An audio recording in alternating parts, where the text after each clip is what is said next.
welcome to the latest episode of The Claw's Corner. Today's episode features author and motivational speaker Andrea Perron. She is most known for creating the House of Darkness, House of Light trilogy, which is a trilogy chronicling the true story of her life growing up in the infamous Conjuring house. What was fact? What was fiction? Well, there's no better person to ask than my next guest of what it was like to grow up in one of the most haunted houses in the world. Please welcome the lovely Andrea Perron to The Claw's Corner. Andrea! Hi, Rich. Hi, Lisa. It's so good to be with you tonight. Yeah, so great to be with you, and thank you very much. You were on our last show, which my first version of this show was only a podcast. And the one thing that was good about COVID was that I found out about Zoom, and that prompted me to create a YouTube channel. And so now you're on the second incarnation of the show, and you were such a great guest last time. And I have to say, I've done probably 50 to 60 interviews so far, and you're probably my favorite. I'll tell you why. All I have to do is say, welcome, Andrea Perron, and then I can go to bed for the night and just let you talk. Are you saying I talk too much? No, not at all. There's nothing worse than being a host when they give one or two word answers. Yes, no. I love because you have so many interesting things to say, and you say it very well. You're very good at this, so it's a very big compliment coming from me. And I want to thank Lisa.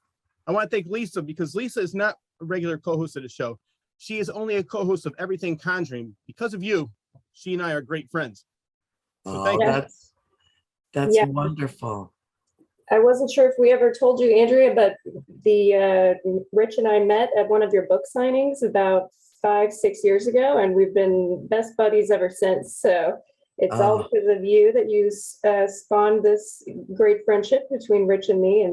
And we've seen you several times at different Paracons, and we've been to your house in Rhode Island, the house, twice together. And then Rich also went another time. Can't stay away. We've had so much fun. We met because of you and your books and the fact that you grew up in a haunted house. So thank you. I'm so glad. You know, one of my favorite things is when my friends become friends. That means so much to me because I feel like we are, we're kindred spirits. We are soul brothers and sisters that, we're all in this for a reason. And I know there are an awful lot of people in the world that, poo-poo the paranormal, and I don't care. The best people I have ever met in my life work in this field, and I count the two of you among them. I've made wonderful friendships over the years, absolutely wonderful, that I treasure. So my father is a producer. He makes television commercials for small businesses. Really? And he works with Spectrum, and he's independent, but he airs all of his commercials on the Spectrum network. And he comes home every day after meeting with real people, instead of surreal people, natural people instead of supernatural people. And he can't stand them. He can't stand them. He's like, oh God, get me the fuck out of here. Oh my God, are you kidding me? Yeah. I can't deal with the real world. Let's go to a Paracon. And, I'll be like, well, Dad, it's going to be a few weeks before our next one. And, I feel bad for him because he is so comfortable and so at home with what I call, my people, the people that have gravitated to this story over the years, and that I've had the opportunity to meet and become friends with. I've got 20,000 friends and followers on one of 5 Facebook pages. So when I actually get to make a personal connection with someone, and by the way, Rich, I realized that I went to your page tonight to see if I could steal a promo banner for the show to put it out there, and saw that you had sent me a friend request like ages ago. So I will kick one of my cousins to the curb. They're used to it. No, they really are. They know they're nothing but placeholders. And Lisa, do I have you on my friends list? Yes. Yeah. That's what I thought. See, Or at least on one of your five, I'm I'm getting your updates, so we're okay, connected in some way. Yeah. okay, good, good. I never Yeah, took it it's personally. no good. Yeah, please don't, because every now and then I scare someone away, or you know, for whatever reason, a vacancy gets made on my wall. I don't know why it's a 5,000 Yeah. friend limit when I know as many people as I do, but it is. So as soon as I get an opening, which I can create myself, Right. I'll put you on there and confirm you where you belong on my friends list on Right. Facebook. Sorry, Dad. Need to be bumped. You know, I mean, the man, if he wants to talk to me, he can just yell around the corner. You know, it's not like he needs to send me anything on Facebook.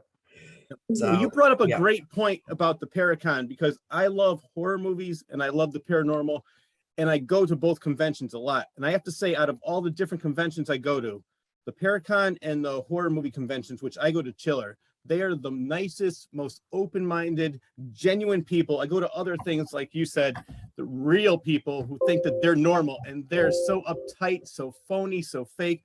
So yes, I agree with you. I love going to these conventions, and I see the way that you affect people. People will weep in your arms. I've seen that happen several times at the Paracon, and just that I love the effect. And we're going to talk about everything that happened to you up until this point, where you got to this point. But when you get up on stage and start speaking, it's just very moving and very emotional. And like you said before, there's no such thing as coincidences. I think all of this was supposed to happen to you so you can get to where you are now. Well, I hope I'm making at least a little bit of a difference in the world. No, I truly hope that I am. I can say you definitely are. Oh, yeah. I Well, agree. Yeah. it means it's so important to me. I feel like we're in a really dark spot right now. I do, between the pandemic and everything that's going on in the world. I feel like we're really in a dark spot. And I'm a very supremely optimistic and hopeful person. So it's difficult for me to feel like this. It drains my energy.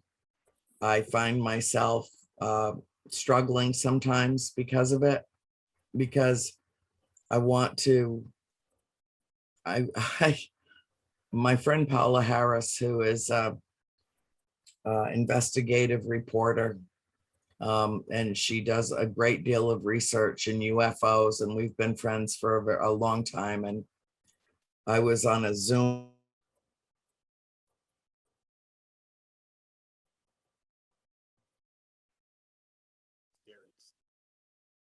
They don't want me to Change interview force Andrea. There she goes. winds, Yeah.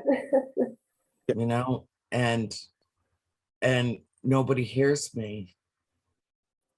And she said, they do, they do, they do. And You think there's a, so, well, sorry to interrupt you. Go ahead. it's okay. No, go ahead. Well, I wanted to ask you, because you mentioned that you've had UFO experiences as well as paranormal experiences. Do you think that there is a connection between the extraterrestrials and the spirits that you encountered in Harrisville?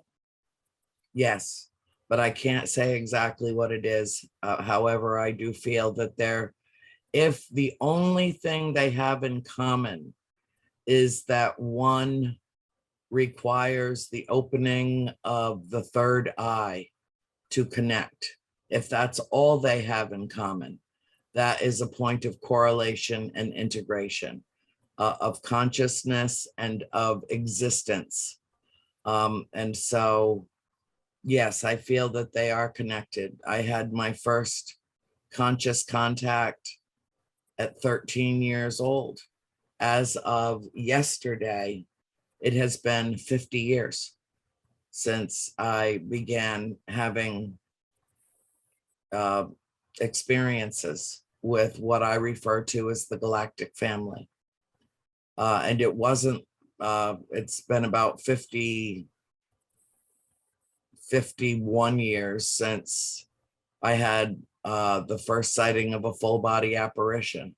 So I feel like living in the environment that I did at the farmhouse in some way precipitated that change in me in terms of my own consciousness, my own awareness, my own ability to, open this part of me to see beyond our own realm.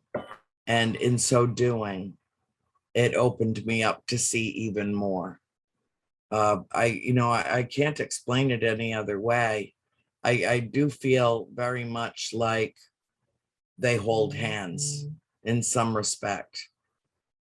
And even though some would argue that spirits are dead, and the galactic family are sentient, prescient, very alive beings, I guess it really depends on your definition of alive. I think if you exist, you're alive in some way. I feel that the spirits live on in another realm, and in a realm where they can enter our own and leave, that they have that kind of mobility. I feel like the galactic family has their own life, their own consciousness, and their own existence separate from us, but they are also integrated with us. So if that makes any sense at all, and it might be difficult to comprehend for some people, because it's a lot of heady stuff, but for me, it makes absolutely perfect sense. Absolutely perfect sense that one would touch another.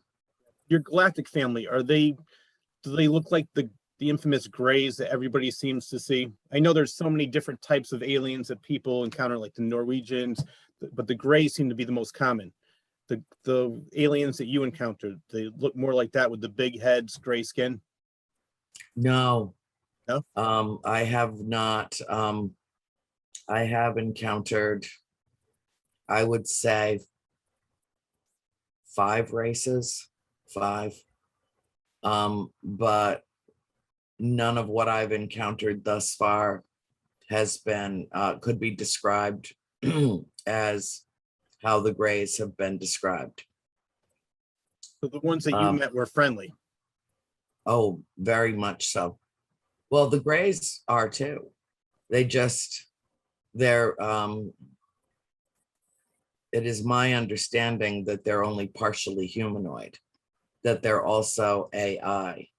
And because of that, they haven't always been cognizant of the fact that their interaction might really scare or traumatize or physically harm people, that they're predominantly the ones that are responsible, based on all my research, for I hate the word abduction because it has such an incredibly negative connotation, but for lack of a better word,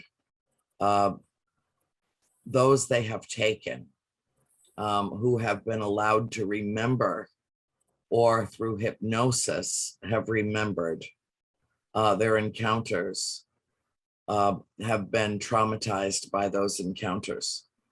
And not all, but most. I was gonna say one of the most famous cases is the Betty and Barney Hill experience. Yes, And yes. what I love about that story, well, I just wanted to say something, was that they had her draw under hypnosis a map of where she was. And they said, that's not true, that doesn't even exist. It wasn't until years later, when we had better technology, they said, oh, there's that solar system that she drew 5-6 years ago. So that, I think, is pretty good proof. I mean, she had no idea. She was drawing it under hypnosis, and it was a complete solar system of where she thought she was, or where she was. And they said, no, that's not true, until years later.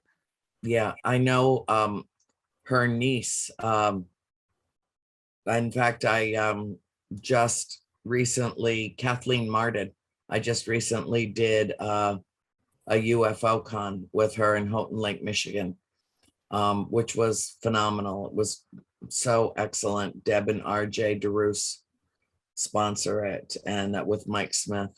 It's a great event every September in Houghton Lake, Michigan. And so Kathleen and I had her on my show on A World Awakening, and I had her as my, I have her now as my friend. She only lives about 30 minutes away from me. But then we did the UFO con together in September, and she was very forthcoming about their experiences and all the research that she has done. Their experiences led her into a lifetime of research and making sure that their story was told properly. I give her a lot of credit. She's really a remarkable woman.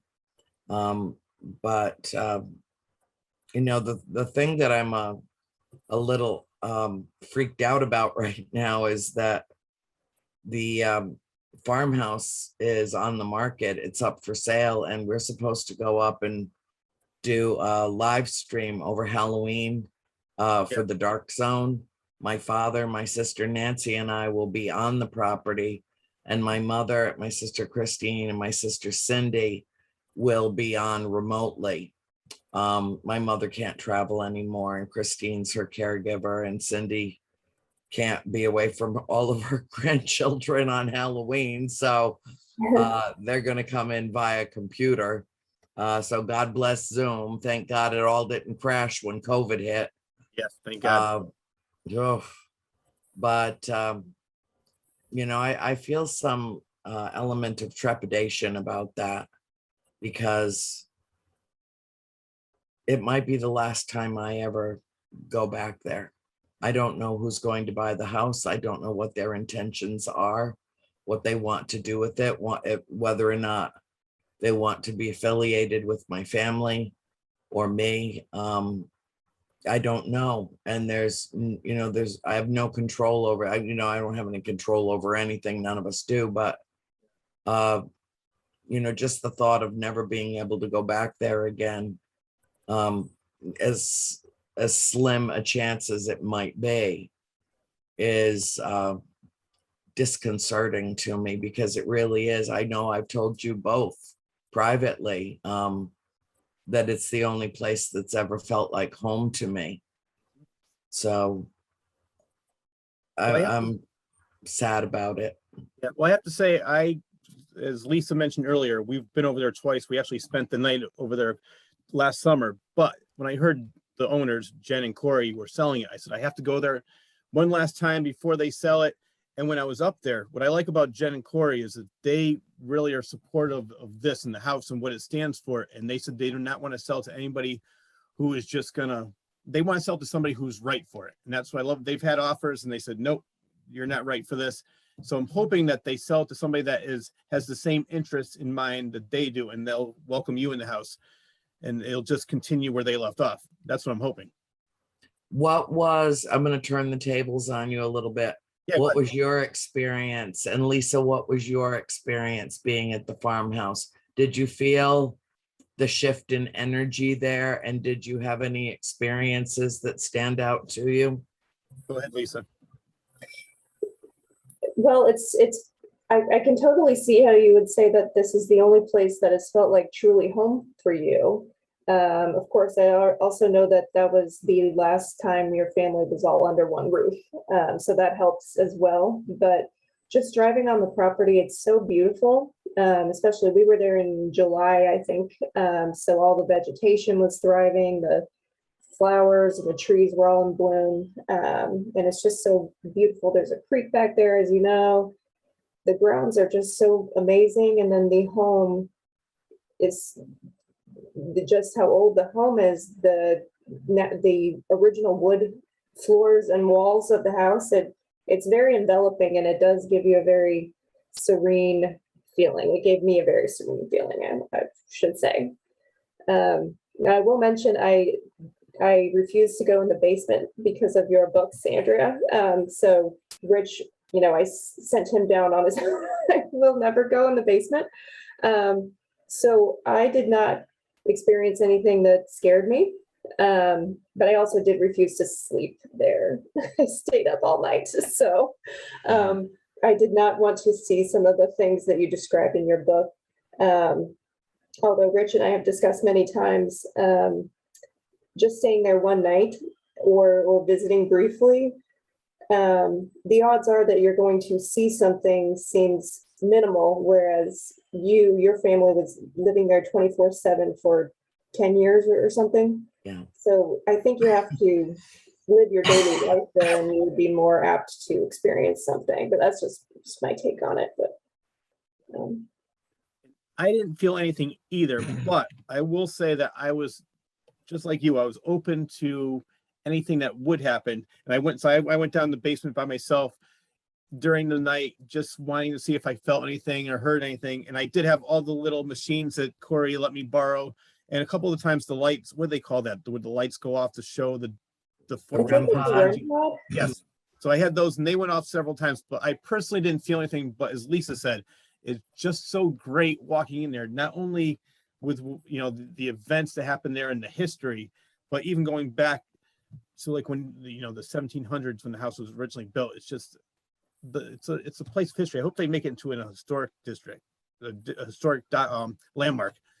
And then, so everybody gets a chance to go inside it at least once and experience for themselves. Only the good though. We don't want the bad. Yeah. Now, your personal opinion, do you think that everything that terrorized your mother, which we'll get into later, and do you think that those are either dormant or just gone for good or just laying in wait? Oh, they're not gone. They're none of them. I don't think any of them are gone. I don't, I think that that's not how it works. I think that the spirits in that house, for whatever reason, have a profound attachment to it. I don't know if they're there all the time or if they come and go as they please.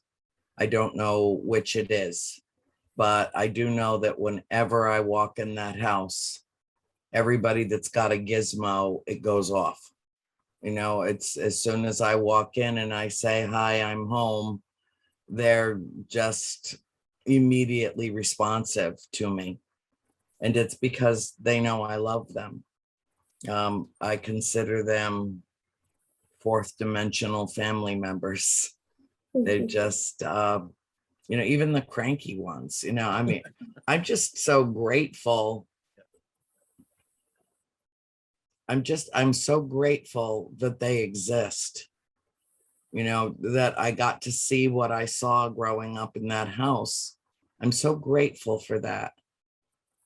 And the reason is because I know there's something beyond our mortal existence. It's not faith or belief for me, it's knowledge. And I find it very comforting knowledge. How many people are devoted to their particular religion with the belief that there is an afterlife? And I got to see it. I got to see what an afterlife looks like. If spirits didn't, and spirits go back in just our recorded history, thousands of years. This isn't a newfangled, new age ghost thing. Charles Dickens was late to the party. Yeah. Ghosts and spirits have been written about for as long as language has existed. But to actually have the privilege, even through the hard and difficult things, to have lived in an environment where I was able to not only observe, but occasionally even have kind of communicative interaction, I think was extremely informative. And as my mother once said, as she was congratulating me for taking on such a huge project as writing the books. She said, it's important because this isn't the kind of story that one should rightfully take to the grave.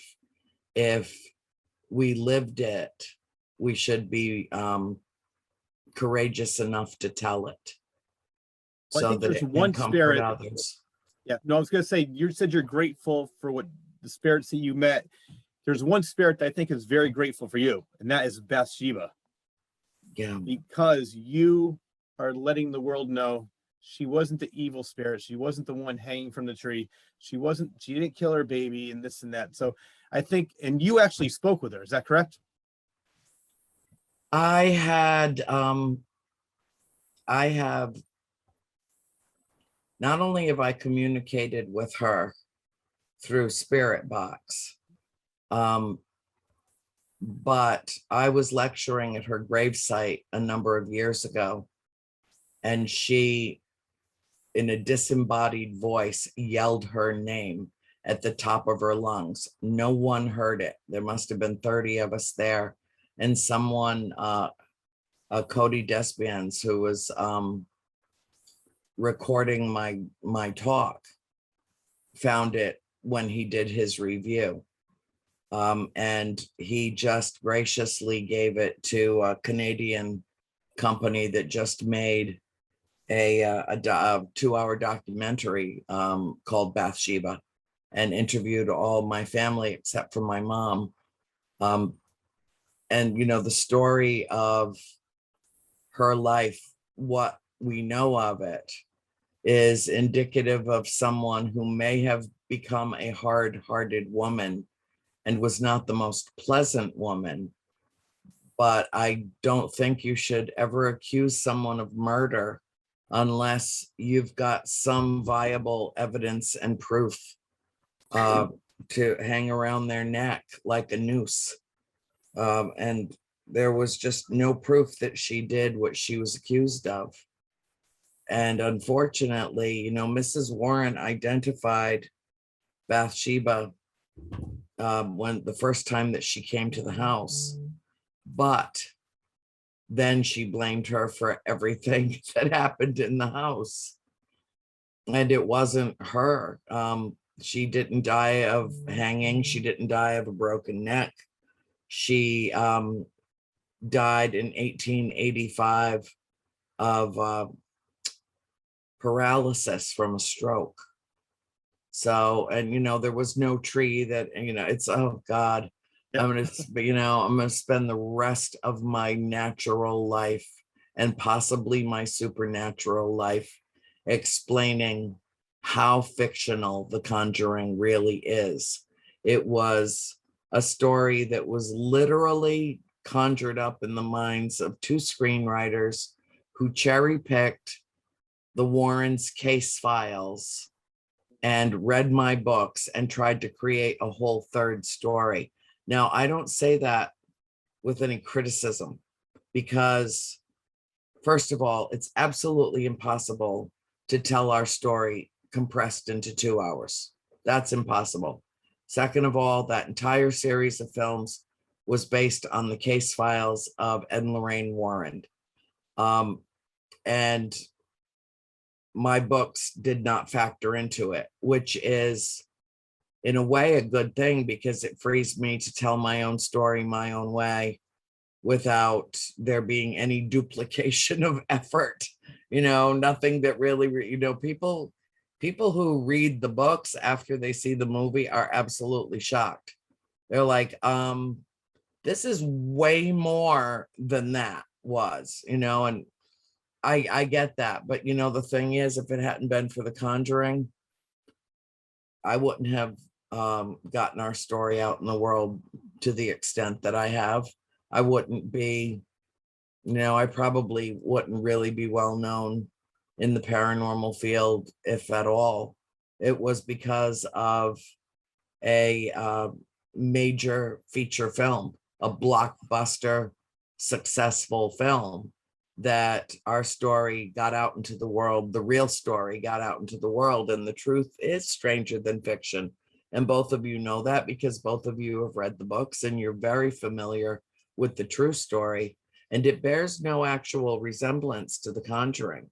But, in some ways, The Conjuring did get it right. As I've happily shared many times, it leaves its viewing audience with several impressions.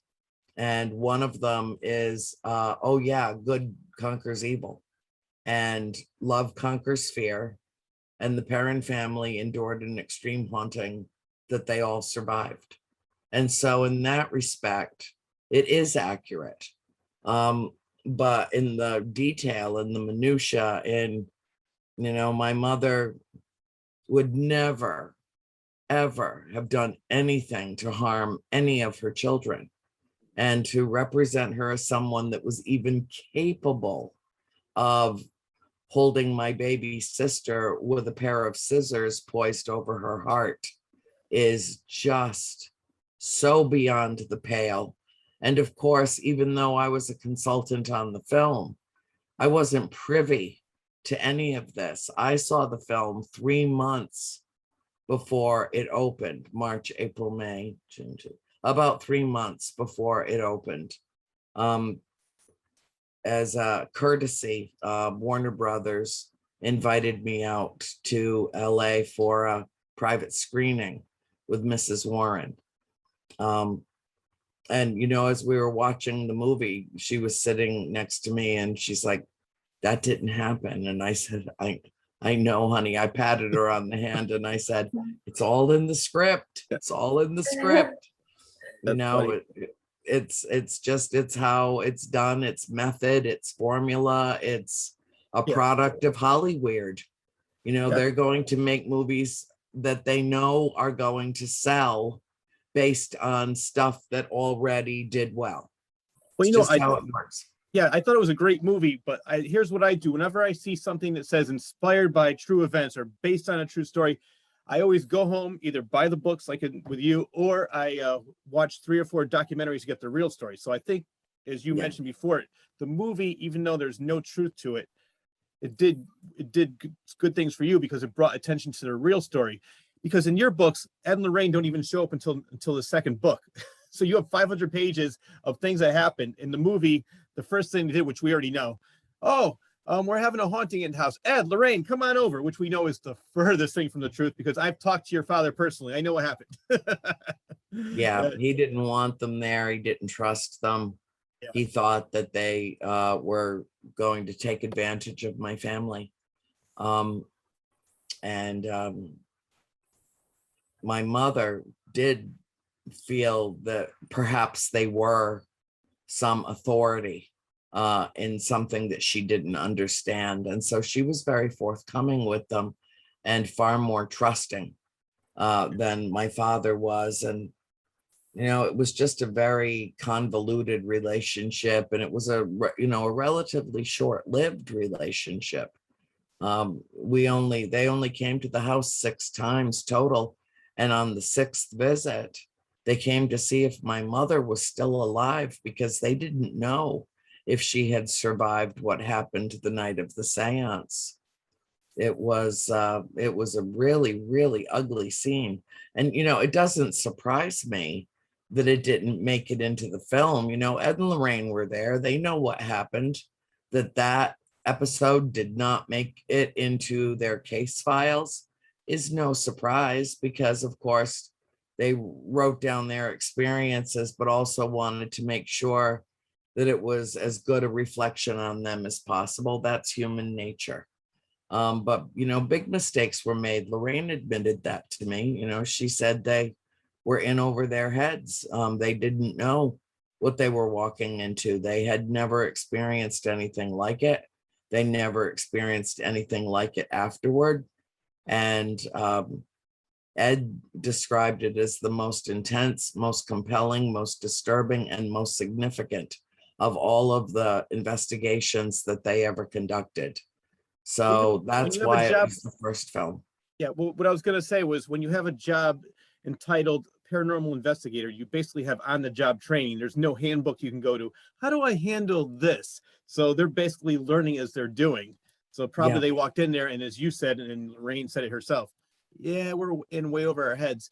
So, and I know they were not the first paranormal investigators to visit the house. Who were the first two?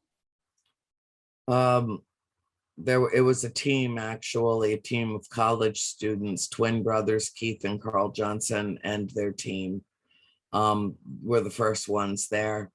And they said that my mother called them and reached out to them. And she said, no, I didn't. I didn't call anybody. I didn't reach out to anybody. But my mother was really struggling back then. And I've always felt that there was some kind of spiritual interference with that maybe she was compelled to call them, but has no memory of doing it. But she remembers everything else perfectly. You know, that will remain a mystery, because she was absolutely surprised when they came to the house. But she was also being imposed upon by the spirit that wanted her out of the house. And I just feel like there was something spiritual about that, like especially Keith was supposed to come to the house in I don't know if it's a matter of destiny or if it's a matter of some kind of ancient connection to the place or whatever. I don't know. We'll never be able to explain it. All I know is he says one thing and my mother says another. And it doesn't even mean that either one of them is wrong or either one of them is right. You know, my mother was going through a very difficult time, and we all know, having worked in this field as long as we have, that strange things can happen. Strange things can happen. I mean, I've received phone calls where there was something on the other end that wasn't from or in this world. I have more than once. And so they have an ability to manipulate technology. They have an ability sometimes to throw voices. You know, we don't understand. We don't understand most, if any, of the metaphysical realm. I think it's safe to say. One example of a spirit throwing their voice was, I heard you speak before saying Bathsheba threw your voice out. She did the first time that she came through the spirit box, and I was with George Lopez, who I used to do my current show back when I had it as an audio show years ago. And I wrote in a flicker with him, which is, if you've got the stomach for it, a really intense book about time travel and Jack the Ripper, and it's really out there. But you know, he asked if there were any of the spirits from the farmhouse that wanted to come through and speak with me.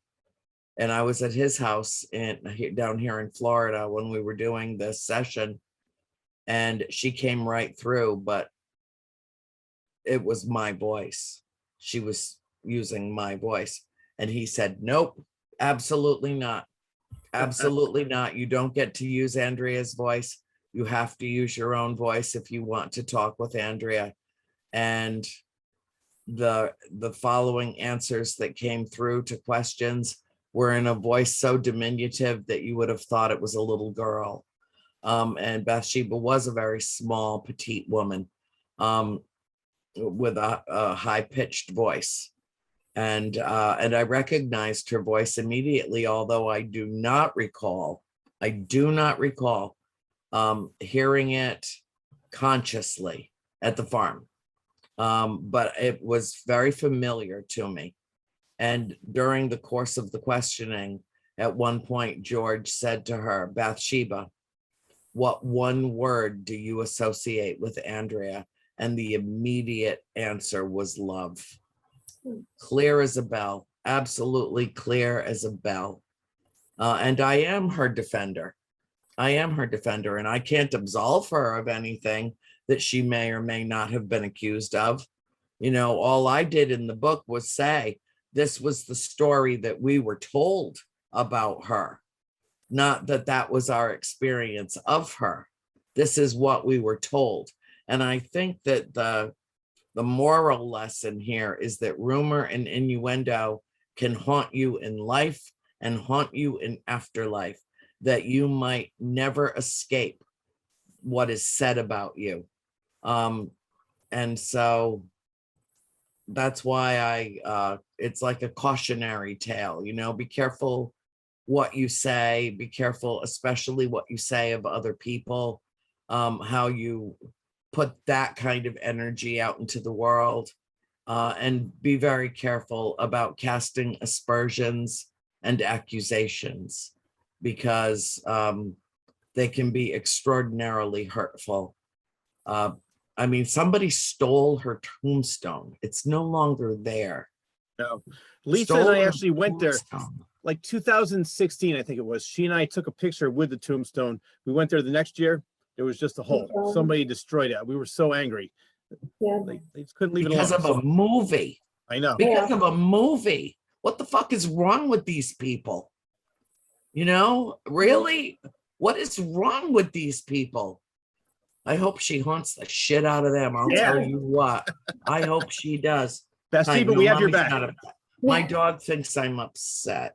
Oh. Hold on just a minute. Oh, baby. Mommy's not mad at you. We'll be back to I Big Boss get Corner mad- I featuring get Andrea mad at Perron the right people. after this short commercial break.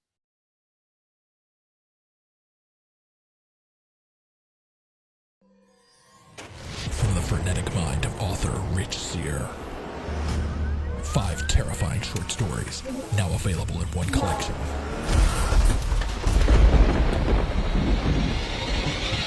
Confessions of a Frenetic Mind. 5 tales of blood-curdling terror, available on Amazon and Barnes & Noble.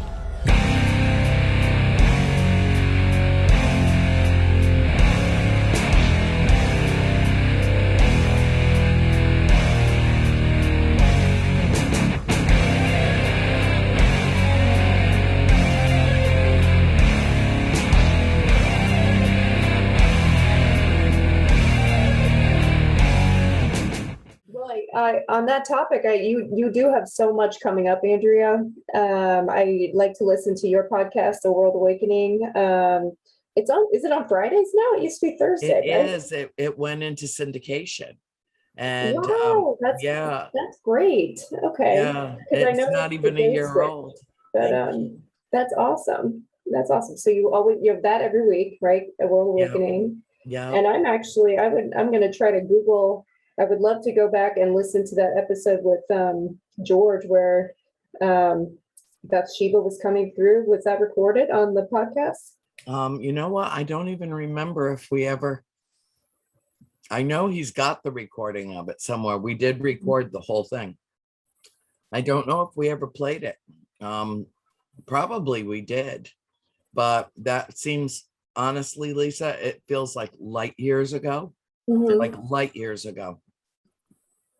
Well, I have to say, I watched the episode of John E.L. Tenney. That was a great interview. Who is he? He is a brilliant and beautiful soul. He is the other side of my coin. In fact, he says we're the same side of the same coin. He's like my alter ego. I don't know. I hesitate to say my other half, but that's how he feels to me. John and I have known each other in person since 2014 is when we met in person, although I knew of him prior to having the opportunity to meet him at an event.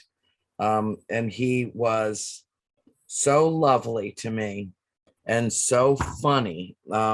Just a laugh riot of a guy he is. You'd never know it because he's always got a scowly, growly face on, but he's hysterical. The very dry British sense of humor. And we just, We get along like how Forrest Gump said of Jenny, peas and carrots. We get along like peas and carrots. We just go together well, and we lecture together frequently. Well, we did before COVID anyway. Yeah. He was gracious enough to come do the launch of A World Awakening on KGRA, which I will always be grateful for.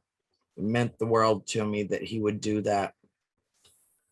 So, we'll see. I'm lecturing with him. I'll see him in Michigan in a couple of weeks.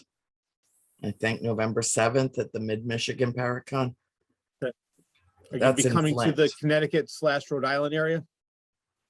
Well, I will be up in Rhode Island for the live stream over Halloween, and anybody that's interested, it's really going to be an excellent broadcast. It's 3 days, 3 nights, the 29th, 30th, and 31st of October. It's $20 for the whole weekend. And nobody's getting rich off of this. All that's doing is paying for the production costs of it.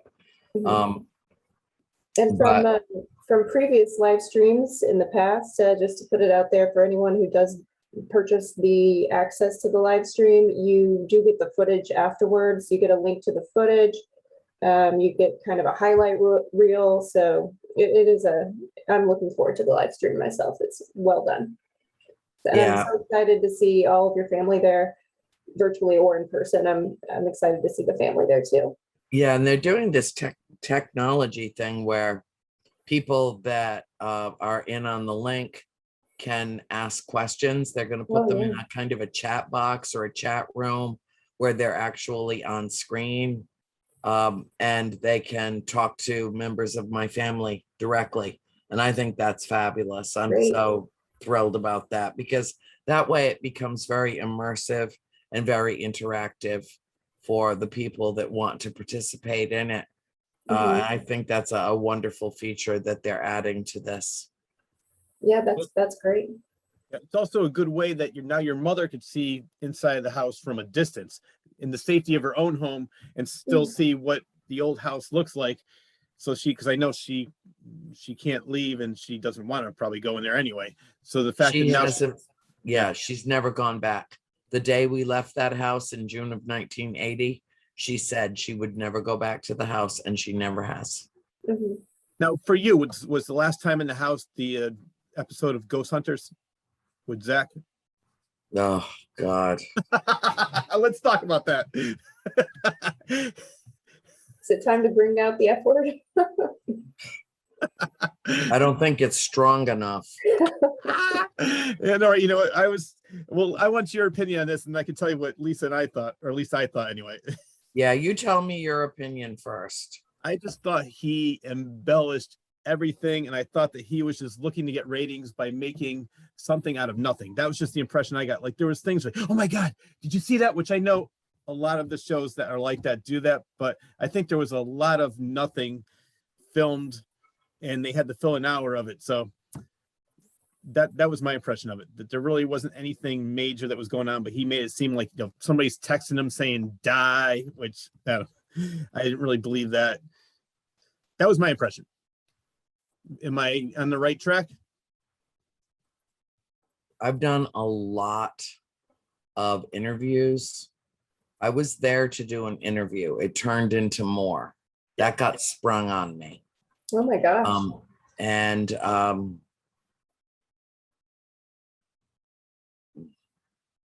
There were a lot of things that happened. Well, all right, let me put it to you this way. I'm going to try to be diplomatic about this to a point. Okay. But when it aired, well, I didn't even know who Zach was. I didn't know who the team was. I had never seen an episode of Ghost Adventures. I'm not a paranormal TV watcher. It's, I write books and I do my own thing, and I kind of fly above the radar, which leaves me out of the loop in a lot of ways in the community. I do not indulge in gossip. I do not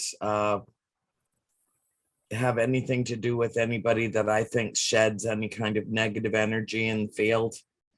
And I keep my distance. I mostly interact with my followers, my readers, when I do events. That's, the bulk of my interaction.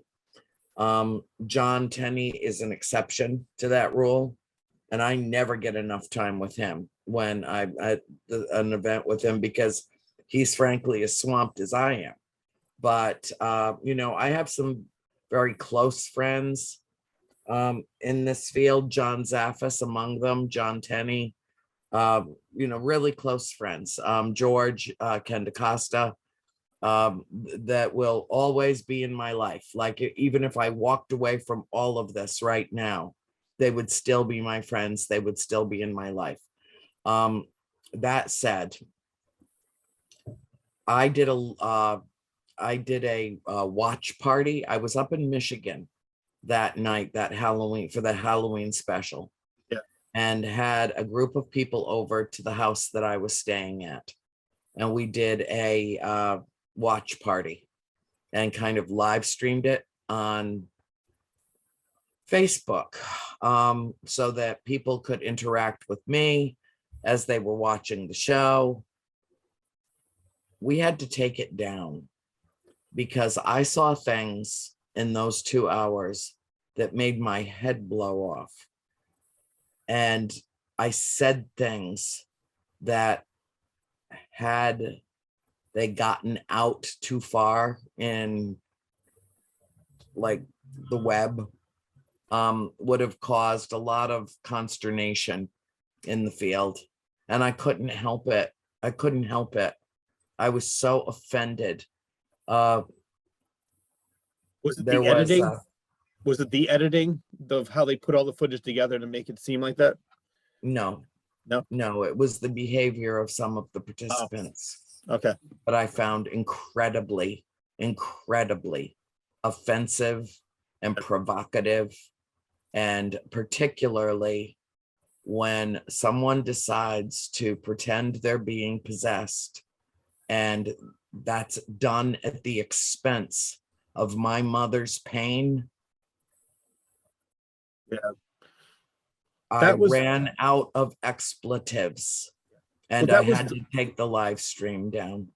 No, you know what? I didn't mean to interrupt you. What I wanted to say was that was one of the things I was thinking of that I really didn't believe was true. I'm not going to mention any names, but yeah, when I saw that, I said, this looks so made up, and it looks like he's just playing for the camera. And it was a fucking shit show is what it was. Yep. Okay. That's what it was. Well, like I said in the beginning, what's fact, what's fiction? Talking to the person that knows. Yeah. So, well, it's of everything I've ever done at the farm or around our story, it's my one regret that I was involved. And I didn't know I was given advice that this was a really, really good thing for me to do, that I should do this, that this was, a #1 show. It had excellent ratings. It, would do a lot for getting our true story out there. And perhaps it did serve that purpose, but I was not told. They were on their best behavior while I was there.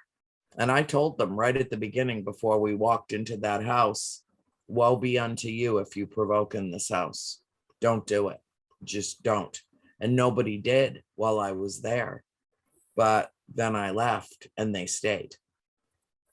And I saw things that I not only don't approve of, I mean, it's beyond disapproval. It's disdain and contempt. But I felt like it was extremely exploitive, and I will regret to my dying day that I was involved in that production because of not what I did and not what I said. I was very forthcoming. Yeah. I was just myself. I mean, you both know me well. I was exactly me. Oh yeah. It was, it was almost, I didn't want a guilt by association. type thing. And every time somebody asks me about that, I just hang my head because I can't undo it. I gave it my best. I did my best job. And that's all that I could do. And I wasn't involved in the editing, and I did not know who else was going to be coming to the farmhouse over the days that they were there. I was not informed of any of that. And so it's done. What's done is done, and I can't undo it. So what I try to do is make sure that it was a lesson learned in terms of my involvement with other future projects. I need to know who's involved, what to what level they're involved, basically what message is being imparted, and to make sure that I have considerably more oversight. And it's not because I'm a control freak, it's because I've been burned. I just want to make sure that my family's story is told accurately, and that nobody gets to exploit, especially my mother and my Did you ever mother's confront them pain. after? Did you ever confront them after the show and talk to them? Yes and no. That will come.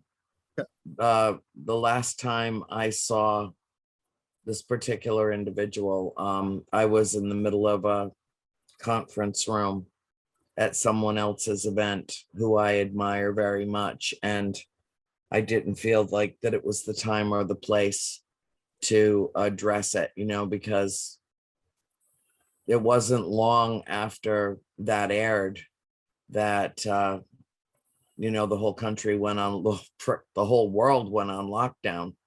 And so I didn't go anywhere or have the opportunity to, and the conversation that I need to have about that needs to happen in person, and it needs to happen privately.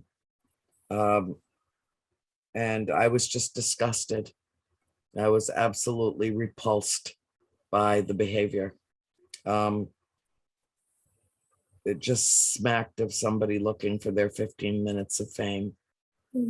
That was the impression I got from watching it. I just said It was the impression everybody got from watching it, except that I could not during our live streaming of the event. The watch party, we just had to take it down afterwards because my head blew off, and I didn't want that out there. I didn't want people to see me that angry.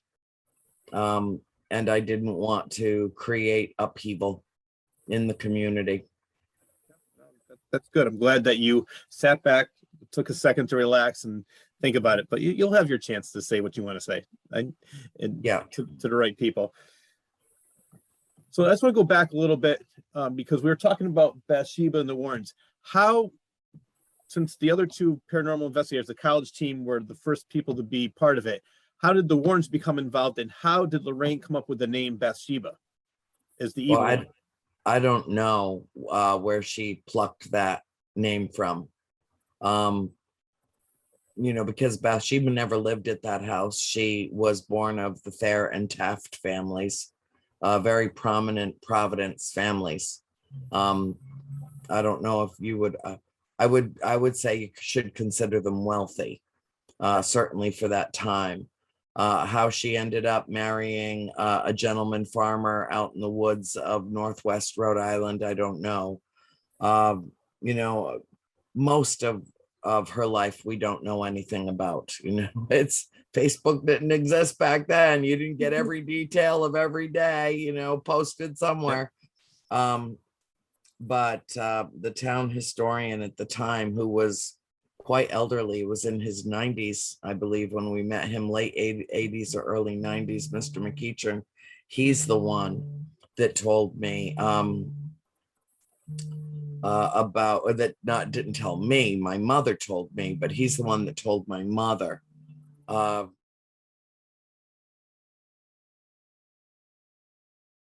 Lost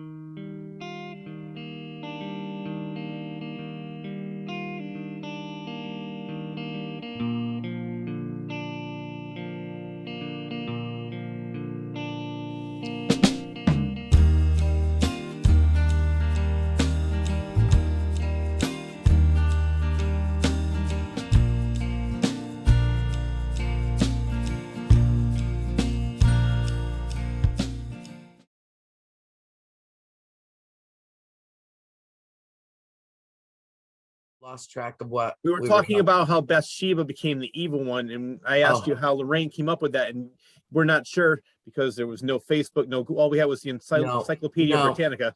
I know. I mean, she just plucked that name out of the ether.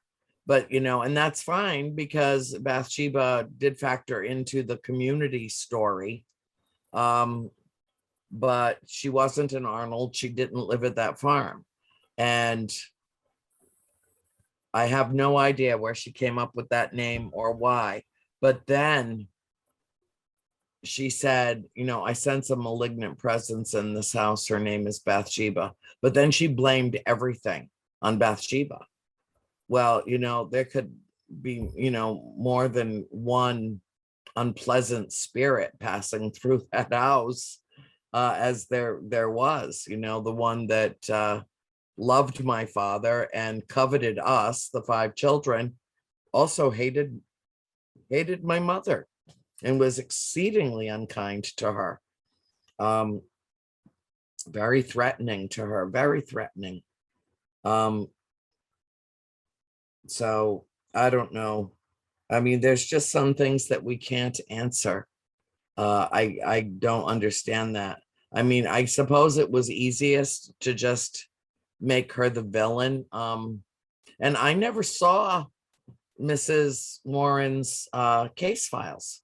So I'm not even sure that she's the one that demonized Bathsheba. Based on the fact that the seance occurred so to determine who the malevolent spirit was in the house. So I don't even know for a fact that Mrs. Warren did blame her for everything. It could just very well have been that when the movie studio got a hold of her records, it was in their best interest to pin that post-it note to her, you know, to make her the bad guy. Yeah. I don't know. All I know is I will, villains. Yeah, I will spend the rest of my life, you know, trying to be as supportive of her as I can, because I feel like she got a really bad rap in life and in afterlife and in the film, and she was very unhappy about it. Is very unhappy about it, and I don't blame her for that. I don't think that you know, she would have yelled her name out as a disembodied voice while I was lecturing at her tombstone if she did not feel some attachment to me, and wanted to do whatever she could to make her presence known. But I am telling you, my hand before God, nobody heard her. Nobody did until Cody played back reviewed the tape of me speaking. And I was only there for about 30 minutes. We were just leaving at the end of the day of the Ocean State Paracon, Ken DaCosta and Rise Up Paranormal's event that was happening at the theater in Harrisville. And when we shut down for the day, a number of people said, are you going to her gravesite and could we come? And so I said, yeah, it's just up around the corner. It's in the Riverside Cemetery across from the fire department. You know, I'm going there now if you want to come. It was very impromptu. It was, you know, just a spontaneous gathering at her tombstone. And everybody that was there had read the books and were there, you know, not to criticize or vilify her, but to offer their condolences for the loss of you know, 3 of her 4 children at a very young age, and to let her know how sorry they were that things went the way that they did in her life and in her death. It was all filled with kindness and love and support and tenderness and compassion, nothing ugly or evil or accusatory at all. And I have to believe that her response to that, it almost sounded like in frustration, like, I'm here, Bathsheba, I'm here. And it was heart-wrenching, absolutely heart-wrenching when I first heard it. What's And great is that she shocking. also word to use love with you. So she knows that you're out there telling everybody the good word and the truth about her, so that she, at least she knows that part. She can rest a little bit easier in the afterlife, Well, knowing that you're out there defending her honor and trying to get this. at least giving her the benefit of the doubt. Yeah. Of which there is plenty. If there was any proof that she was a practicing witch, not that, you can really prove something like that because, nobody goes into the town square to do, practitioner work. But, still, there was absolutely no proof that she did anything to harm the baby, that she did anything to harm anybody. And she was buried in hallowed ground. So, she was a church-going woman. She was a woman of faith.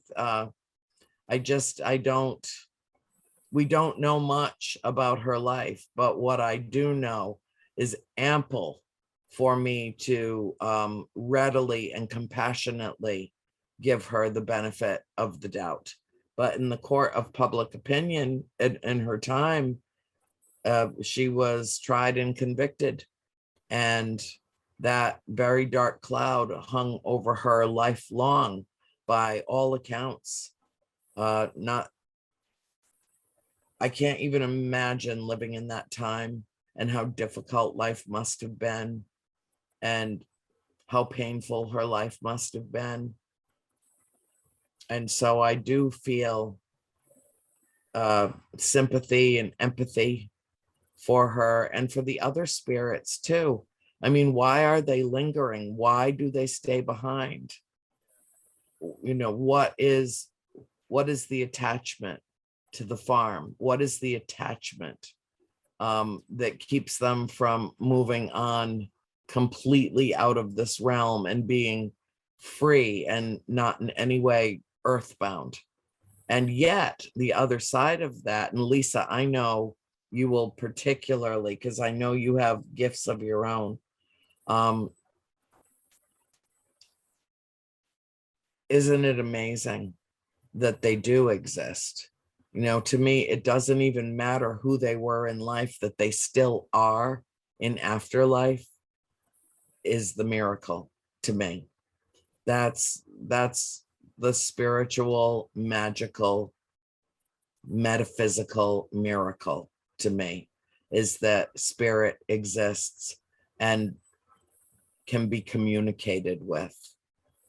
Mhm. That's amazing. Absolutely. Maybe I don't have the gift like Lisa, but I do agree with that. So in Well, your opinion, you thought it was Mrs. Arnold. Is that correct? Well, yeah, that's our speculation, is that it was Mrs. John Arnold, but we don't know that for a fact. My father speaks about it as though it is a fact. And he said, that is his sense of things. He feels absolutely certain that it was Mrs. Arnold that was haunting and taunting my mother, and that was doing her best to communicate with him. And I don't know why he feels that way, but he's always had, he's always been drawn to her. Like when we went up and found her grave in a very obscure old cemetery in Harrisville, he just stood there and looked at it, at that tombstone for the longest time, just stared and stared at her tombstone. And I finally realized, he wasn't looking around at all the other stones. He was just standing in one place. And I went over to check on him and see if he was okay. And, I looked down and there's Mrs. John Arnold, and I could see that, he was emotional, that he was drawn to that gravestone. And I don't know why. I can't explain it, and neither can he. But he definitely believes that she was the one that was wreaking havoc in the house, and that was very possessive of us and of him, and wanted my mother out of the picture. Maybe she perceived herself still as the mistress of the house, and that she just wanted to live vicariously again with our family. And my mother was the obstacle. My mother was, the one in the way. I don't know. I can't read her mind, and I don't know for a fact who it is. And, I didn't write the books to be history books. The history is too sparse to write them as history books. I wrote them as a collective memoir, a family memoir. What was Nancy's experience? What was Christine's? How did Mom react? What happened to her? What happened to Cindy? What happened to April? What happened to me? And sometimes the stories, they don't even read from the moment that we step on that property in 1970 to the moment that we leave it in volume 3 in 1980. All the stories are intertwined. There is a sense of timelessness about it that I felt guided by spirit to write the stories the way that I did, with, the chapters and then numerous sub-chapters in each one, numerous stories under each header, just anticipating that people would need to suspend the notion of linear time, and yet in doing so, share that same sense of timelessness that we had living there. Because, we never knew what year we were in, if we were in 1974, 1896, or 1767, we didn't know. It was a bizarre intermingling of dimensions and time and space and shared space, energy that was manifesting in form, or sometimes energy that wasn't quite strong enough to manifest in form, but would manifest in other ways. Sometimes that meant, objects flying, doors opening and closing, the sound of footsteps up and down, and in some ways, a lot of the same stuff that you see in typical hauntings. And then some things that I've never heard about happening before in any other kind of a haunting. So it could have been like that movie. Remember the movie with Nicole Kidman called The Others, where she thought the house was haunted, and I'm sorry about for giving you the ending away, but it came out 20 years ago. They are dead, and the other people are the live people. So maybe they thought the house was haunted when you moved in. I think that that's certainly possible. I did see that movie, and I don't watch scary movies, but everybody told me I had to see that movie, and I didn't find anything scary about it. I found it fascinating and incredibly well done, and more of a psychological drama than a supernatural story. It was fascinating. I just recently saw another film too that was an element of the story that was the last thing I expected.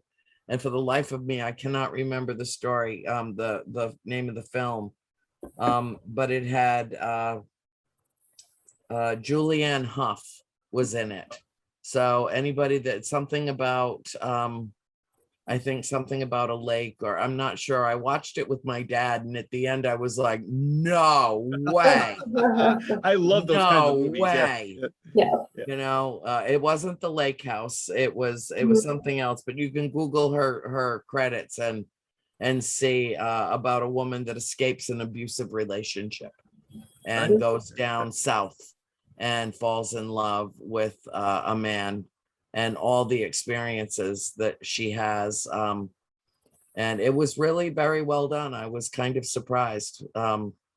But there are good representations in the same way that there are good representations of extraterrestrials. I think that ET and Close Encounters Yes. are two of the very finest films that have ever been made.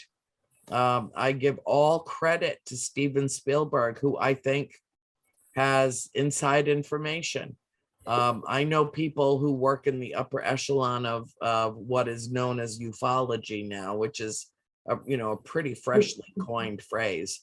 I guess I was a ufologist, decades before that word existed.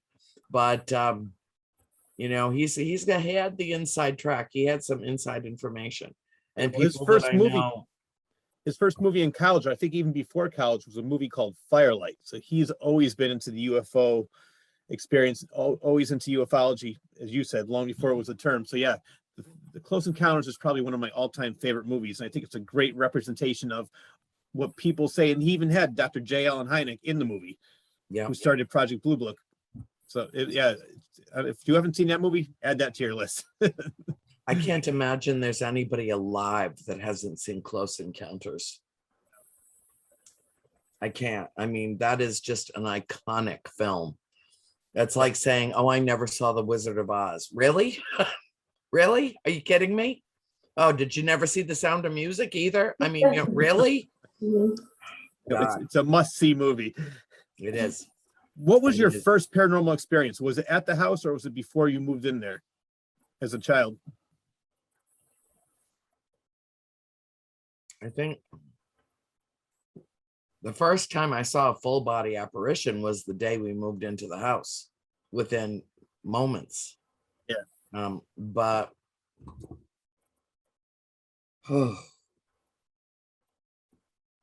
I had experiences earlier than that. I had an experience. I don't know. I can't say that it was of supernatural origin, but I realized at a young age that I had special abilities. And one of my abilities was a proclivity for being able to communicate with animals. And I had an incident that occurred when we lived in Cumberland before we ever moved to the farm that has stuck with me my whole life, where I had a conversation with a very, very large wildcat. And he let me know that I needed to follow him deep, deep into the woods. And I did. And it was very cold, very icy outside. And he took me into a swamp. And out in the swamp was a tire. And inside that tire was a mother cat and a litter of babies. Aww. And I went out knee deep into the swamp and I pulled the tire up on the ground so that she would be out of harm's way and the babies couldn't fall out and drown. And so I brought them up on dry land. And he thanked me. He thanked me in the most remarkable way. And I communicated with him telepathically, physically. He was all over me with gratitude, all over me. As I didn't even know the male cat, once they mated, gave a damn about the mate or the babies. I didn't. He was a special cat. And he was huge. He was about a third of my size. He was absolutely huge. How old were you? He was a wildcat. How old were you? maybe 7 or 8. Because they always say kids and animals are open the most, so they can see, like a dog will always bark at the door because they feel something or see something, and kids are open-minded. They're not older, and as a lot of people become older, they become more closed-minded and stop to believe in different things. I think more of it's out of fear than anything. But so the fact that you realize you had this ability at such an early age, I think allowed you to see so many things from UFOs, spirits, and other things over the years. I always felt very much like a misfit. I might have shared that with you, Lisa, in the past, or maybe even Rich, but I always felt like I didn't belong here, that there was some clerical error made out there. Yeah. Well, you did tell me something, and if you don't mind talking about this, because I've heard you talk about it before, is what happened to you when you tried to tell your story when you were in school. You were in high school, you were a senior, you're ready to go to college. Tell my viewers what the principal told you, because I know Well, I was actually in the 10th grade when this happened. Okay. And I was in the accelerated college course, and very much looking forward to getting the hell out of high school and going on getting my degree.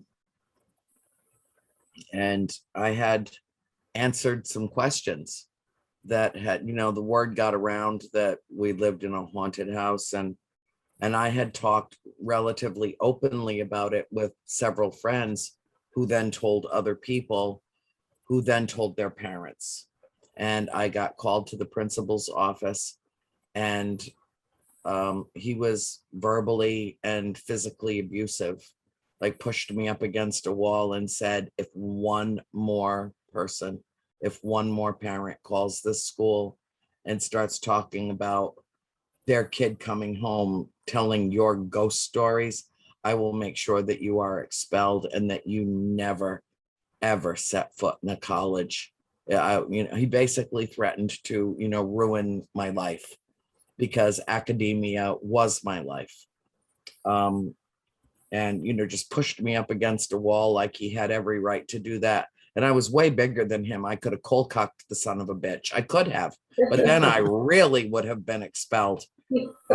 Yeah, we did not see eye to eye, because I towered about a foot over him. And it was a very bad experience. And I did not share it with my parents, because if I told my mother would have told my father. And if my mother told my father, then my father would have gone to the high school, and it would have been really bad. So I just had to kind of suck it up and shut up and not talk about it anymore. The same thing happened to you with the church too. Yeah, it did. Yeah, but that was years before then. I mean, we were parish members of St. Patrick's, and my sister April, at the end of Mass, the second Easter that we were living in town, when the priest said, "And the Father and the Son and the Holy Ghost," she just turned to my mother, and she was like, 6, maybe 7. And she just looked at my mother and she said, "See, Mom, God has ghosts just like we do." And said it in her big girl outside voice. And everybody in the church turned and looked at our family, and we, pretty much took up our own pew. There were so many of us. And the priest asked my father to take our family and worship elsewhere at the end of, as we were leaving church. And it was because he was afraid. Yeah. He was afraid. It's not even necessarily that he didn't believe us. He was afraid that it would have a very negative impact on the size of his flock and what was in the basket. Sorry to say it, but that's what it's all about, folks. And anybody that thinks it's something else is deluding themselves. Organized religion is a money-making proposition. It is a self-fulfilling prophecy, and it is a self-perpetuating business. And that's a fact. That just is. And it doesn't just, I'm not just criticizing that aspect of Catholicism. I think it's, can be said pretty much true of every religion, where you are told how to think instead of thinking for yourself. Mhm. It's just how I feel about it. I don't criticize anybody else. Believe what you want out there. I don't care. It's not my business. It's just how I feel. No, you know what? My feeling is the same as you. I always say, I believe in God. I believe there's something out there, but I think organized religion is there to create order. And you basically said it in other words, where they just want people to think like this and do certain things. And It's so control. yes, I think It's that there's just definitely control. Yeah. And unfortunately, there are some religions that all the control is based in fear. Mhm. Fear and apprehension and guilt and shame and sin and a lot of really negative emotions, rather than in the worship of a higher power, of what the Pleiadians refer to as the prime creator. Well, they always say the fear of God. Yeah. Some religions refer to that, to the fear of God. So for you, I know that last time we spoke, you were on my podcast several years ago. You have 3 books, and they were in the works of coming out with a movie for each book. Is that still in development hell? No, it's not. Good. And the reason why that got changed is twofold. COVID, for one thing. And I really do believe that this story is bigger than that. And that the only way to flesh it out is to write it as a series. And so what we're working on, I'm working with a very good friend of mine who is a professional screenwriter. He comes from Hollywood, California, but he lives in Florida now. And I'm working with him. He's brilliant. He's just brilliant. And I'm working with him now. And what we're doing is we're basically converting the whole story into three seasons of 10 episodes, that once we have it all done and we're well on our way, we will take to, I hope, ultimately that Netflix picks it up, because they're really the biggest in the industry. They've got the farthest reach. And to me, it's, not about making blockbuster films, which I think it's going to be a hell of a long time before the movie theaters around this country financially recuperate after the pandemic is over. And also, I don't think that the pandemic's going to be over. I really don't. I think that COVID will be with us for many, many, many years. And that we will deal with numerous variants, because when we had our shot to put this to an end, 70 million Americans decided to pass on the shot. And what that has done is left us incredibly, incredibly vulnerable. And, human beings have a tendency to learn our lessons the hard way. And this will be the hardest, because we've already lost 728,000 people to this. And that's just the identified cases that are directly attributable, the death directly attributable to COVID. I think it's much higher than that. The figure is much higher than that. People that died quietly at home, that were afraid to go to the hospital, that were, died of a heart attack because their body was under so much stress from the attack of the virus itself. We'll never know how many people have died from COVID-19, but it did change everything. And part of what it changed was my mind about what the future looks like for the theater industry. AMC and Regal in particular are both in bankruptcy. They're both trying to dig their way out. But it's going to be a hell of a long time before movie theaters are packed to the gunnels.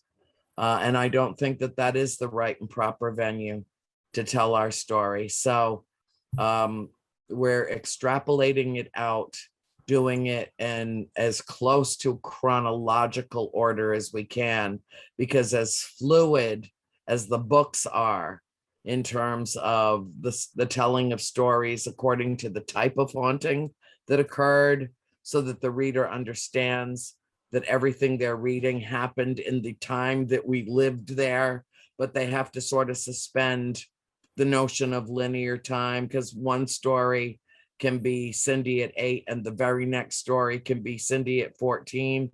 And I can expect an intelligent reader to go, whoa, wait a minute. I didn't miss 6 years. What's the correlation between these two stories? And how often did that happen to this child? It's different when it's written, but on screen, it needs to follow chronologically. So that's actually been the biggest hurdle. And, in between, all right, let me just, we're friends. I'll just show you something that you might not even believe, but this is my calendar for the month of October.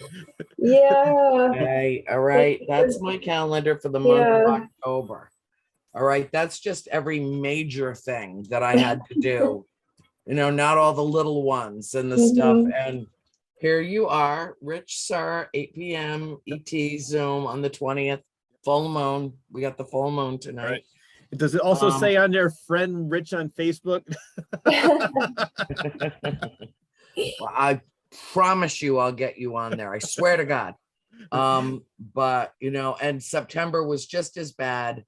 November, well, not bad, just as busy, just as crammed. Yeah. And November is just as busy. So that's a good thing, though. After Thanksgiving, it's empty. It's absolutely empty. I will show you. You'll be very, very impressed. You just saw. Well, it's empty now, but you have 4 weeks. No, and November doesn't look too bad. Not bad at all. And again, I haven't written everything in. I see a blank spot in there somewhere. Yeah, but this beautiful this. Oh wow! December.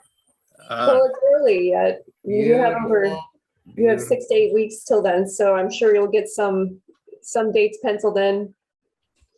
Only if I say yes, which I'm actually learning the word no. I reserve from Thanksgiving to New Year's. It's not that I don't do anything. I don't travel.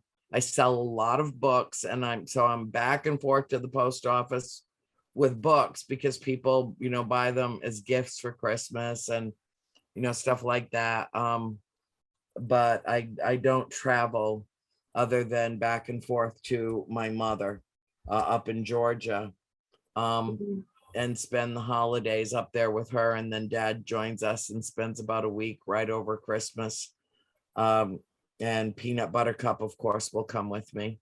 That needs to be a time that is reserved for my family. I'm glad you actually have that option, though, because I'm sure during COVID, everything shut down. So there really wasn't a lot of things to do. So I'm glad that you could say, no, I'm going to skip this one. I'll do next week. So that's actually a good thing that you have a busier schedule than less. Yeah, it is. And I'm so grateful. I'm so grateful to folks like you and Lisa and so many others that have become friends of mine over the years, and will call me up and say, you want to do our podcast? And I'm like, oh, hell yeah. Let's do it. Let's spend some time together. It'll be lovely. Because then people get to see that I'm just, I'm just normal. Paranormal is normal to me. Supernatural is natural to me. It is not something that's bizarre. It's not something that's surreal. It's not something that it's been so much a part of my life, so ingrained in my life for so long that it doesn't feel bizarre or odd or weird to me. It's just my life. Mhm. And I'm so grateful for it. I'm so grateful to have had the opportunity to meet so many wonderful people, and especially over the last 10 years or so, a little bit longer, maybe 12 years. I've lived an extraordinary life in a lot of respects. And I don't want that to change, but when it's time for me to take time for myself and my family, I don't have any qualms about it, because I'll hit the ground running again in January. I'm sure. I've got to go out to LA. I'm filming. I have to finish a documentary. I'm going to start filming a series, and I already have a series that's halfway underway. I mean, it's like half filmed already, the first season. So I have to finish filming that season. That's So, amazing. I think have a lot. the series approach is really smart, because there's so much space for, you can write so much into a series, and get to know the characters very well. Yeah. Characters being your siblings and your mother, and your father. But so many little things can come across in a series that you just can't fit, like you said, into a 2-hour movie. And it's such an intense story, as you both well know. I think it's, and when COVID hit, if anybody didn't have a big ass TV, they went and got one, because they had to have their own home theater. Yeah. And I really do think that, going with Netflix or Hulu or, one of the streaming services for this will put this story out in a way, it'll reach so many more millions of people. And it's the kind of thing, I mean, just based on what Jeff and I have been writing so far, I'm telling you, there's nobody that's going to get through a single episode without hitting the pause button and going, what the hell just happened? wow. I'm so excited by this. Yeah. Wow. And people should have that option. You don't have that. You don't have a pause button in the theater, and I think that sometimes the truth is stranger than fiction, and they're going to see things that if they haven't read the books, they don't know about yet. And so it's going to have a dramatic impact on people. And I want them to be able to sit there in their jammies and take a break when they need to, and not miss anything if they have to run to the bathroom, and, just binge watch it, after, let the first season just be binge worthy. And then we'll go into the second season and then the third season. So this is a long-term project and proposition, but I am very well connected with some really good people from LA, really good people that have the best interest of my family and the telling of the story at heart. Are you going to have a big say in it? Are you going to be a creative consultant or a screenwriter? I not only have a big say in it, I have the final say. That's good. Are you going to be the showrunner? No. No. Okay. No. At least they'll refer to you and say, Andrea, this is what we want to do. What do you think? So that's perfect. Yeah. All right. Yeah. No, I have a showrunner that is so perfect. She's so perfect to do this. I mean, she just reads my mind. I mean, she would never make any decision that I wasn't involved in. I will be involved with this as an executive producer at every level. This is my story. I will never, ever, ever let a major motion picture studio call the shots again. That's never going to happen again. I learned the hard way. Glad you learned I and was had a a second consultant. chance. I'm sorry, Rich. What? I said, I'm glad you learned and had a second chance, because now you can make up for the mistakes that happened last time and say, all right, we're done with that. This is exactly what we're doing. I'm not going through that again. So I'm happy for you. I was a consultant on The Conjuring, and I would give them my opinion, which would then promptly be ignored because the executive producers that, felt like they knew better. And you run across that in Hollywood. That's, kind of the mental methodology out there. They just know better than everybody else, including the the creator of the story, if it's a novel, or the writer of the memoir, if it's a nonfiction piece. They just make the automatic assumption that they know best. And maybe they did. Maybe The Conjuring is exactly what The Conjuring needed to be to perk up enough interest in our family story that countless tens of thousands of people, hundreds of thousands of people have read our story because of The Conjuring. So I'm not I'm not gonna complain about that. It is what it is. It all happened for a reason. Everything happens for a reason. Everything does. Everything does. Yeah. No, it brought light to the real story, which is perfect. People saw the movie and said, well, it was entertaining for what it was. Now I want to know what really happened. And then they go to you. And I told you, that's what I do with every biopic or every document, every movie that's based on real life that I'm interested in. And this is definitely something I was interested in back in 2013 and before. So it's well, we're really writing this as a docudrama. Yeah. It's really kind of like a hybrid interdisciplinary telling of the story. But I want it to have a kind of a documentary feel. I want people to feel like they're the proverbial fly on the wall, that they're actually in it with us, that they're immersed in the story, that they feel our feelings and they know the characters so well that they have a vested interest in the outcome, even though they know the outcome.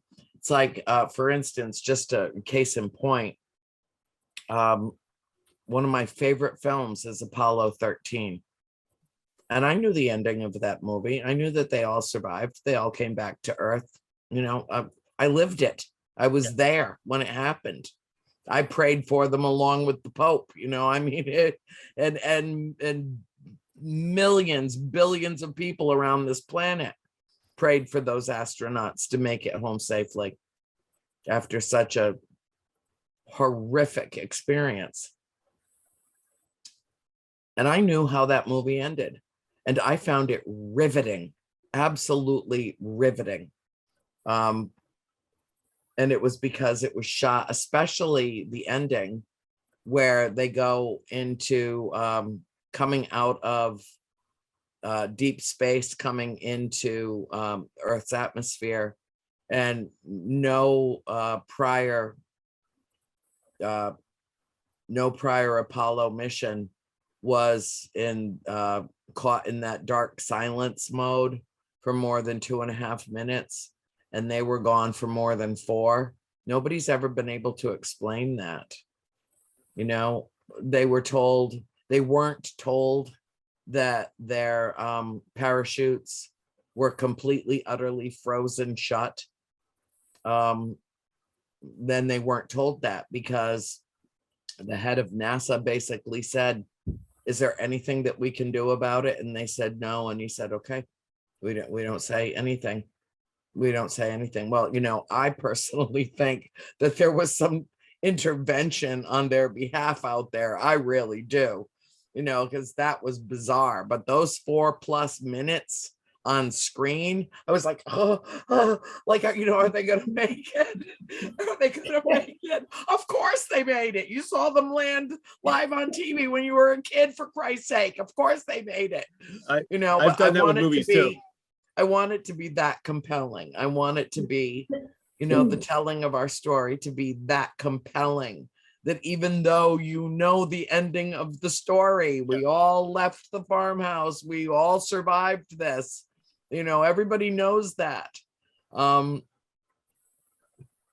still have it reach into your gut and just, reach into your heart and just get you by the throat, get you by the heart, get you by the gut, get you by the head, just like a totally involve the viewer in the telling of the story. And that's how we're writing it.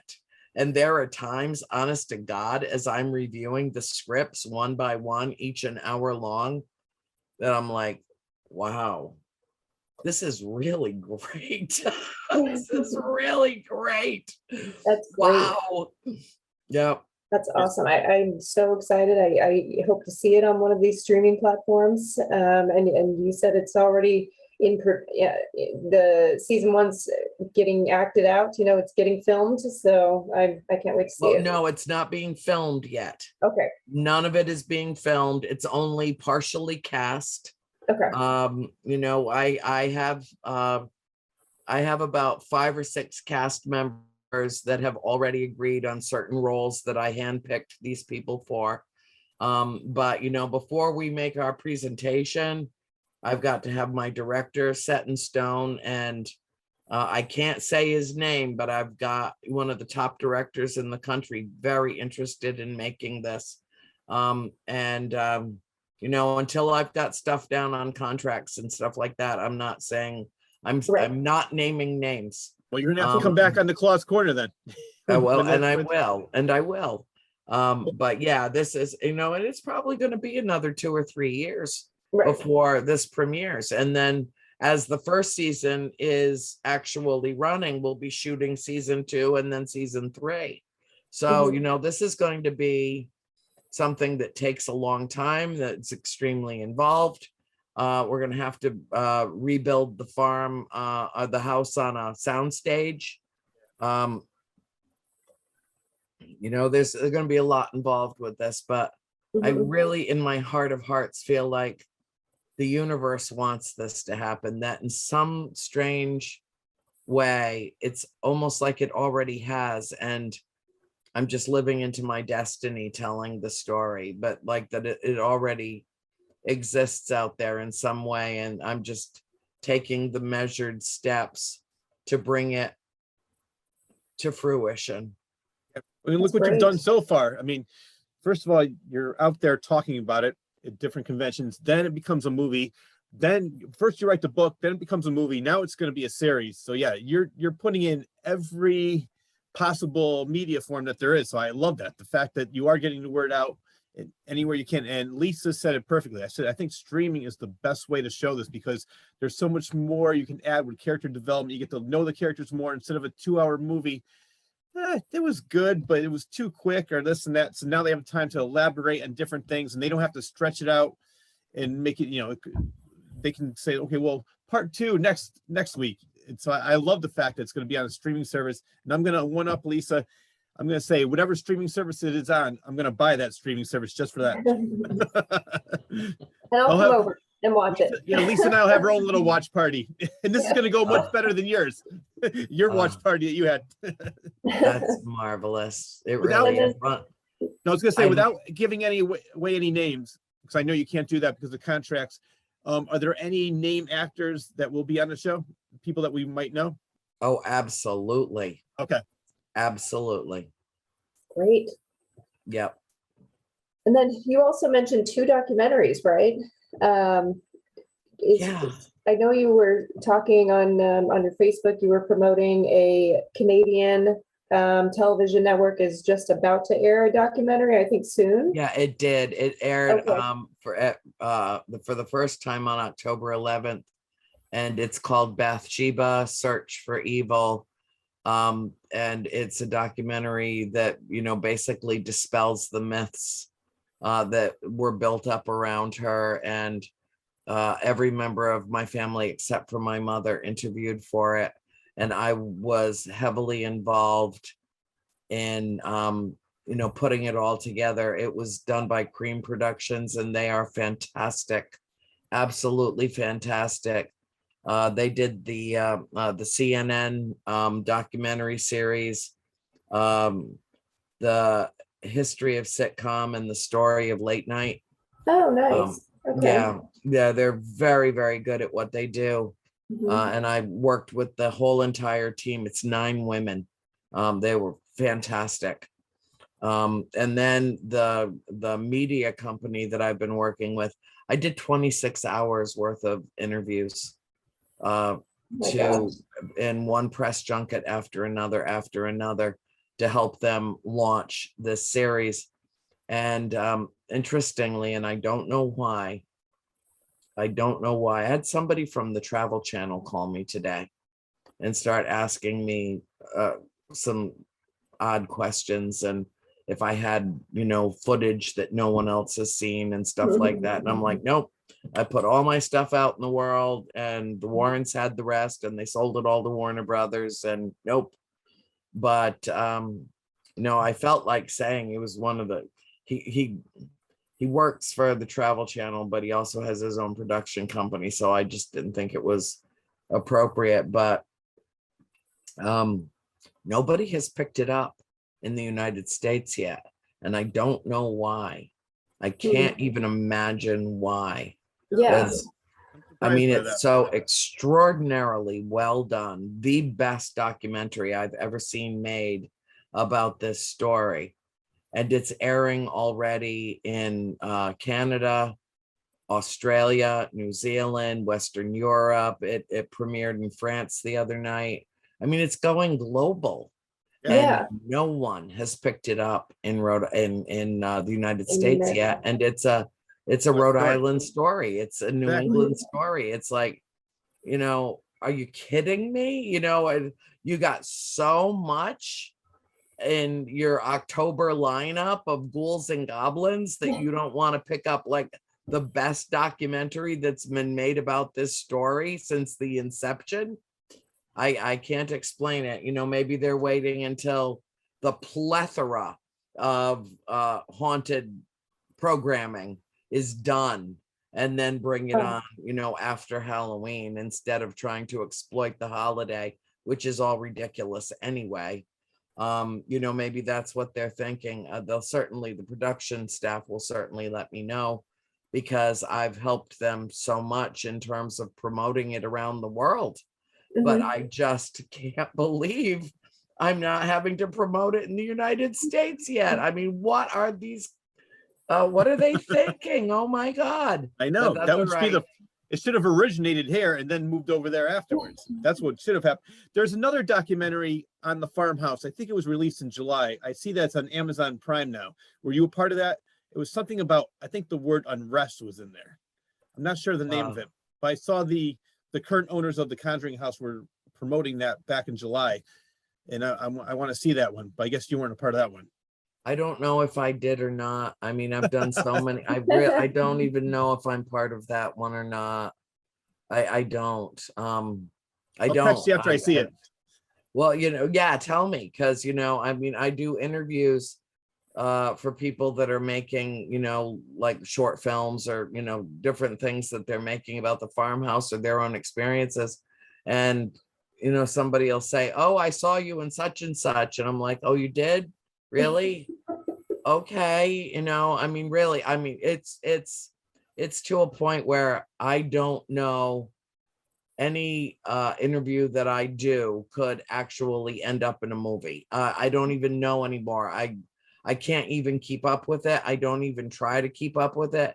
Everybody's out there doing their own thing around this story. And now that the house is open and people can go and investigate and get their own film footage and put it together, and then they have a podcast and they invite me on, much like the two of you doing this. If you decided to take all your film footage from the farmhouse and put it together, you might give me a call and say, we're putting a thing together. Can we use our, parts of our interview with you? And I would just say, yeah, of course, and then move on to the next thing that I'm doing. And so it's not that I'm being nonchalant or, not caring about it, but it's literally been a plethora of storytelling around this farmhouse and around my family's story. And I literally can't keep up with who's doing what, when, how, in what format. Well, Lisa and I have an idea, because we need to get you back in that house. We were thinking of starting a GoFundMe page, raise $1 million and move you back into the Conjuring House. Mm-hmm. No. No, you would never live there again? I was going to ask you, would you ever want to live there again, or would you want to keep it open for visitors, for everyone? I want it to be somebody else's problem. I do, but I don't want to lose access to it, and maybe that's asking too much. I don't know. I'm going to treat this trip and over Halloween weekend as conceivably my last time there. And if it turns out that that's not true, that's okay. I'll be grateful, but I need to prepare myself because I don't know who's going to buy it and what their intentions are. I know I would never pay that amount of money for it. I never would. I have no intention of putting myself in debt for the rest of my life to have the farm back. Mrs. Warren warned me not to ever live in that house again. And she told me that the house is calling me back. And yes, that's true. The house is calling me back, but I've kind of made peace with it because the house never leaves me. It's a part of me and a part of my story and my family story. I just want to be able to visit it from time to time, or, just go love it, every now and then, just go love on it and revisit that part of my past. But I would never live in it again. And it's not because of the spirits at all. It's because I never, ever want to be that cold again. I never do. Yes. I never want to be that physically uncomfortable again, ever. Mhm. It's a very cold, bleak place. Yeah, and in a the- house in that the- old, a house that old is not well insulated, and there's cracks, and I imagine it's insanely cold in the winter. We went there in July, and it was so hot I almost had heat stroke in there because there's no air Yeah. conditioning. No and the air humidity- conditioning. You have to stay in the inadequate heat. basement. Yeah. There's no, yeah, But I'm not going in the basement. Yeah, yeah, I no would have- insulation. I would rather have heat stroke than go in the basement. Yeah. No, I told Lisa, if you want to cool down like I did, hang out in the basement. Yeah. Do you Yeah. believe the house is a portal? I believe if there is such a thing as a portal, yes, that's what the house is. I've described it numerous times as a portal cleverly disguised as a farmhouse. I think it's, where dimensions intermingle.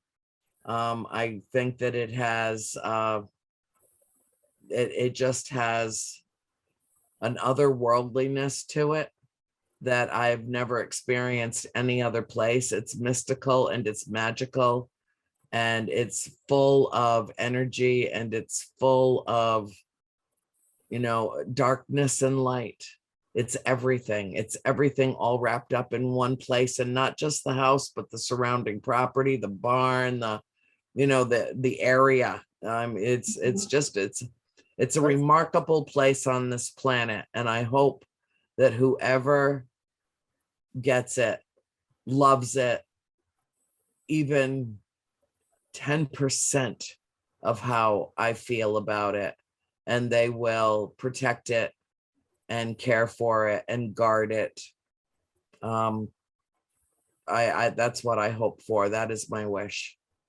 Mhm. I hope your wish comes true. I know Thank that you you. said you wanted to call your producer back at 10 o'clock. It's 10 o'clock right now. I do. I can go on and on and on, just like you can. And I'm sure Lisa has plenty of questions. So I'm going to have you back. Thank you very much Okay. for being a part of this for 2 hours. Before you go, I know you have a lot. You showed everybody your calendar. What do you want to promote now, and what do you have going on, and where can people find you? Well, I'm easy to find. I've got several pages on Facebook. They can follow me on my main page.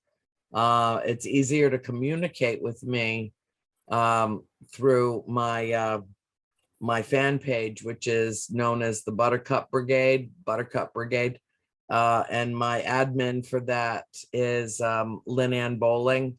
And so if somebody wants books, or they have a specific question, they can contact Lynn right through the page, and then she'll let me know, because I'm so busy, I don't really get time to spend there the way that I once did when it was first launched, and I feel very neglectful of it. But you've seen my calendar. I've got a We do. really good reason not to be futzing around on Facebook.